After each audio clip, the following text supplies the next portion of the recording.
Court से दिल्ली दंगे के आरोपी ताहिर हुसैन को बड़ा झटका। सुप्रीम कोर्ट ने ताहिर हुसैन की जमानत याचिका को लेकर के लगाई कड़ी फटकार। सुप्रीम कोर्ट ने कहा, ऐसे लोगों के चुनाव लड़ने पर पाबंदी होनी चाहिए। पूर्व आम आदमी पार्टी के पार्षद ताहिर हुसैन को निर्दोष बता चुके हैं संजय सिंह। दिल्ली दंगा केस में आरोपी पूर्व पार्षद ताहिर हुसैन इस वक्त सलाखों के पीछे है। आम आदमी पार्टी के पूर्व पार्षद ताहिर हुसैन को असदुद्दीन ओवैसी की अगुवाई वाली पार्टी यानी कि AIMIM ने दिल्ली के चुनावी दंगल में उतारा है। मुस्तफाबाद विधानसभा क्षेत्र से AIMIM के उम्मीदवार ताहिर हुसैन ने चुनाव प्रचार के लिए सुप्रीम कोर्ट में जमानत याचिका दायर की। हालांकि सुप्रीम कोर्ट से ताहिर हुसैन को बड़ा झटका लगा। इतना ही नहीं, सुप्रीम कोर्ट ने सीधे तौर पर ताहिर हुसैन को कड़ी फटकार लगाई और ये तक कह दिया कि ऐसे लोग तो सलाखों के पीछे से आसानी से चुनाव जीत सकते हैं, इन्हें तो चुनाव लड़ने ही नहीं दिया जाना चाहिए। आपको याद दिला दें कि ताहिर हुसैन, जिन्हें की अभी ओवैसी की पार्टी ने टिकट दिया हो विधानसभा चुनाव में, लेकिन इससे पहले वो आम आदमी पार्टी के पूर्व पार्षद रह चुके हैं और साल 2020 में जिस तरीके से दिल्ली दंगों की आग में झुलसी थी, तो इसके पीछे जो मेन मास्टरमाइंड के तौर पर देखा गया था, तो इसमें ताहिर हुसैन का नाम सामने आया था। इतना ही नहीं, IB के इंस्पेक्टर अंकित शर्मा के हत्या का केस भी ताहिर हुसैन के सर पर चढ़ा हुआ है। तो वहीं आपको बता दें कि दूसरी ओर जिस तरीके से दिल्ली दंगे को लेकर के और खास तौर से दिल्ली दंगा का जो मेन मास्टरमाइंड है, उसके तौर पर ताहिर हुसैन का नाम केस में रजिस्टर्ड किया गया है। लेकिन दूसरी ओर आम आदमी पार्टी के संजय सिंह हो या फिर अरविंद केजरीवाल हो, उन्होंने इस पूरे मामले को लेकर के चुप्पी साध ली। इतना ही नहीं, संजय सिंह ने तो ताहिर हुसैन को बकायदा ये तक कह दिया था कि ताहिर हुसैन बेगुनाह है, निर्दोष है। तो वही बात अगर हम अरविंद केजरीवाल की करें,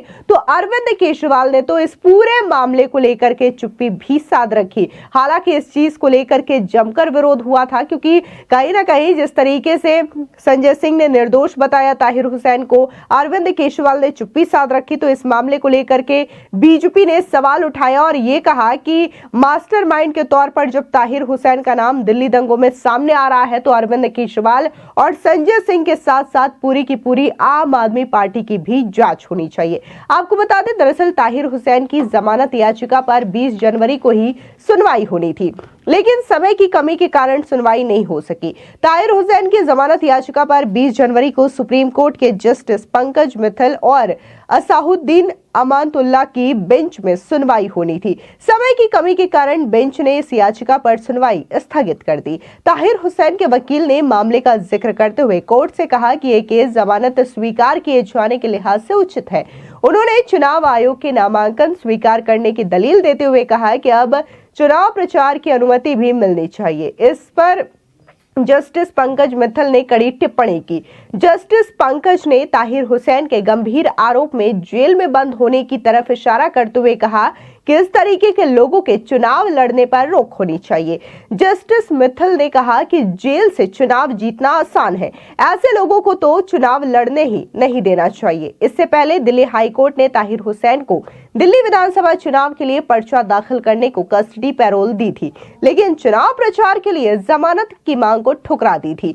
जमानत याचिका हाई कोर्ट से खारिज होने के बाद ताहिर हुसैन सुप्रीम कोर्ट का रुख कर चुके हैं। ताहिर हुसैन दिल्ली दंगों के मुख्य आरोपियों में से एक है। इतना ही नहीं, साल 2020 के दिल्ली दंगों के दौरान इंटेलिजेंस ब्यूरो यानी कि IB के स्टाफ अंकित शर्मा की मौत के संबंध में उन पर हत्या का केस दर्ज किया गया है। इसे लेकर ताहिर हुसैन ने दिल्ली हाई कोर्ट से अंतरिम जमानत मांगी थी, लेकिन उसे अस्वीकार कर दिया गया था।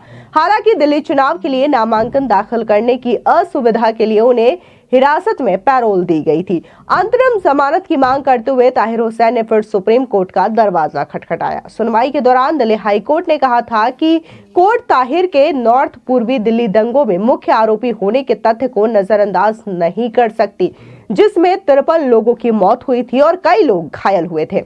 कोर्ट ने आगे ये भी कहा कि ताहिर हुसैन पर लगे आरोपों को गंभीरता से देखे तो उसे जमानत नहीं दी जा सकती। उसके खिलाफ 11 एफआईआर दर्ज हुए थे, साथ ही वो मनी लॉन्ड्रिंग और यूएपीए के जुड़े मामलों में भी गिरफ्तार है।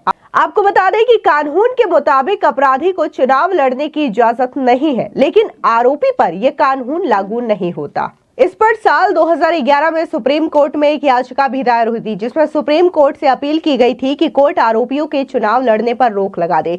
तब सुप्रीम कोर्ट की 5 जजों की बेंच ने कहा था कि ऐसा करने के लिए कानून में संशोधन करने की जरूरत है, जो सिर्फ विधानमंडल ही कर सकता है। ये कोर्ट के अधिकार क्षेत्र में नहीं आता। आपको बता दें कि विधानसभा चुनावों को लेकर के जब ओवैसी की पार्टी ने ताहिर हुसैन को टिकट दिया तो इसको लेकर के बीजेपी के प्रवक्ता संबित पात्रा ने भी जोरदार हमला बोला। क्या कुछ संबित पात्रा ने कहा, सुनिए उनका ये बयान। देखिए, 2020 में 2020 में दिल्ली दंगे हुए थे, बहुत लोगों की जानें गई थी और इस दंगों के पीछे जिसकी कॉन्स्पिरेसी थी, जिसने षड्यंत्र रचा था, ताहिर हुसैन, हम सबको याद है किस प्रकार से पत्थरबाजी की थी, किस प्रकार से लोगों को मारने की साजिश रची गई थी। और आज जो सलाखों के पीछे भी है, जिसके खिलाफ केस चल रही है, वैसे ताहिर हुसैन को AIMIM असदुद्दीन ओवैसी की पार्टी ने टिकट दी है दिल्ली के चुनावों के लिए। आप सोच के देखिए ये किस प्रकार का षड्यंत्र है। स्वाभाविक रूप से एक तरह से पूरे चुनाव को हिंदू मुस्लिम लाइन में पोलराइज करने की साजिश है और एक तरह से ये एक धमकी भी हिंदुओं की के लिए है। ये धमकी है और नहीं तो क्या है।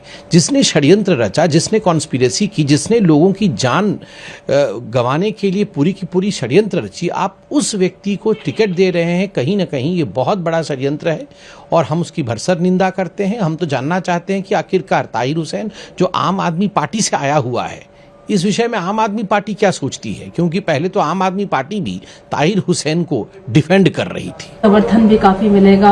आपको लगता है कि एक अपोजिशन पार्टी यहाँ पर अब कंटेस्ट करती है और एक मुख्य आरोपी भी कहा जा रहा है उनको, तो दिल्ली विधानसभा को देखिए, जहां तक ताहिर हुसैन को टिकट देने का सवाल है, AIMIM से टिकट मिला है। ताहिर हुसैन कोई साधारण व्यक्ति नहीं है, वो एक कल्प्रिट है।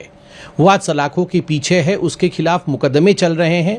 2020 में जो दिल्ली के दंगे भड़के थे, जिसमें कई लोगों की जानें गई थी और कई घर बर्बाद हो गए थे, उसके पीछे ताहिर हुसैन का हाथ है। स्वाभाविक है, अगर ऐसे व्यक्ति को आप मेन स्ट्रीम पॉलिटिकल पार्टी के विधानसभा का चुनाव देते हैं तो कहीं ना कहीं इस पूरे चुनाव को पोलराइज करने की साजिश है।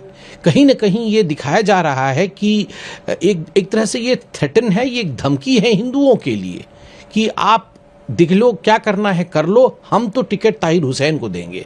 मेरा तो सवाल आज आम आदमी पार्टी से भी है कि आखिरकार आम आदमी पार्टी जो ताहिर हुसैन को पहले डिफेंड कर रही थी, जहां से ताहिर हुसैन आया है, आम आदमी पार्टी का भी इस विषय में क्या कहना है। आम आदमी पार्टी को भी अपना वक्तव्य साथ रखना चाहिए। यहाँ फिलहाल इस पूरी खबर को लेकर के आपका क्या रिएक्शन है, कमेंट सेक्शन में जरूर बताएं। धन्यवाद।